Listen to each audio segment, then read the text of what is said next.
Hi, I'm Mary. I'm 40 years old and I have 2 kids. My husband John is 45.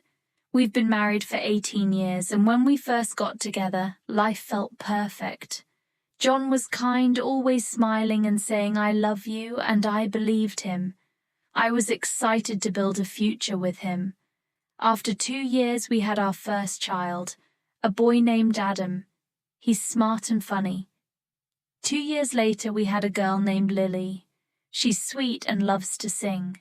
At the beginning, John was a great husband. He worked hard, brought home money, while I stayed home with the kids, taking care of everything, cooking, cleaning, and teaching them. But after some time, things started to change. John began working late, taking trips, and he stopped telling me he loved me. When I asked why he was so busy, he'd reply, "I'm doing this for the family, don't ask me questions." I felt sad but stayed quiet, hoping things would get better. 7 years ago, John went on a trip and I found 2 plane tickets with another woman's name on them.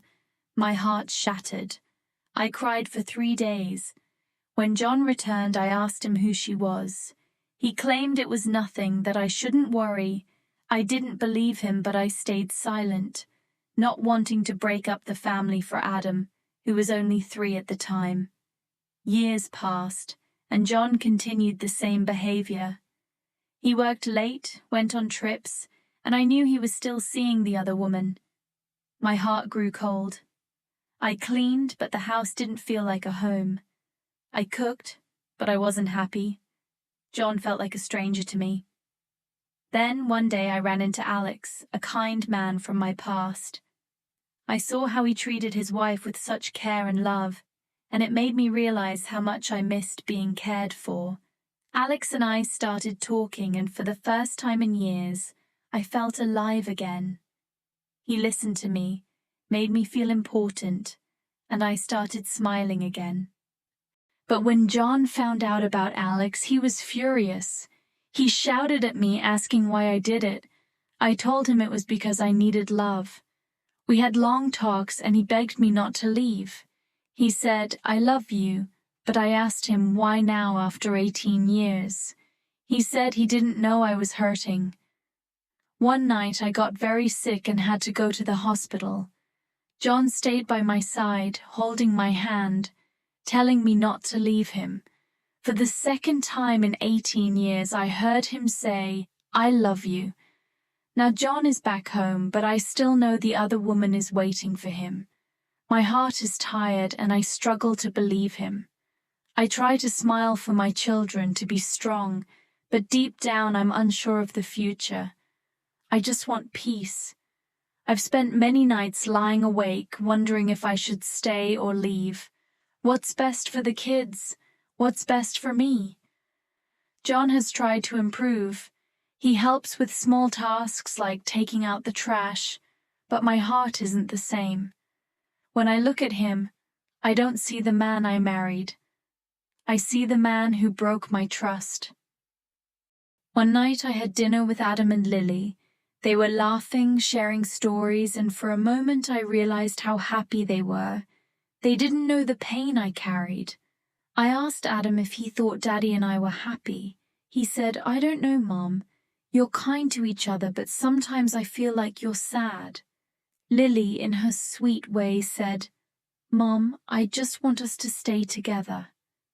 Their words broke me, and I realized I couldn't keep pretending everything was okay. I decided to visit Alex one last time.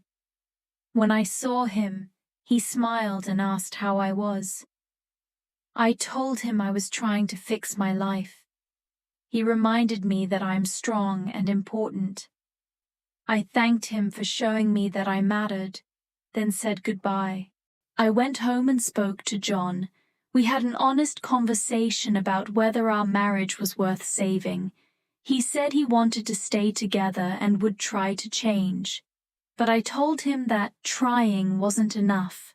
I needed him to truly mean it.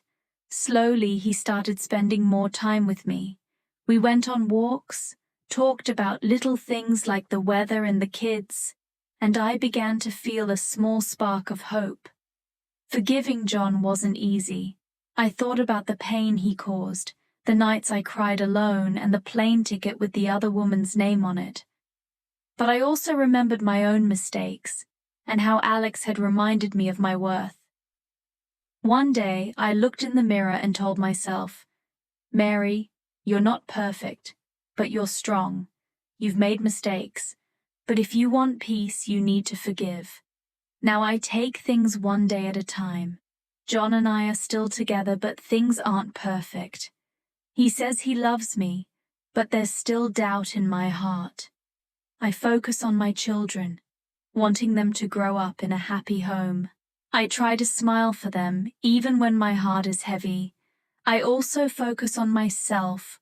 I started reading and taking walks alone, learning to love myself again.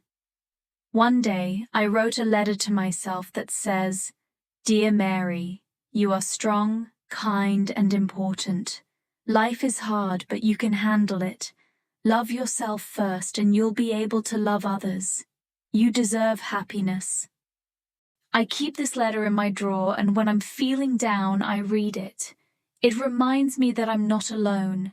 This journey has taught me so much, that love isn't just words, but actions. People make mistakes, but we can all learn, grow, and find happiness again. One day at a time. Thank you for watching.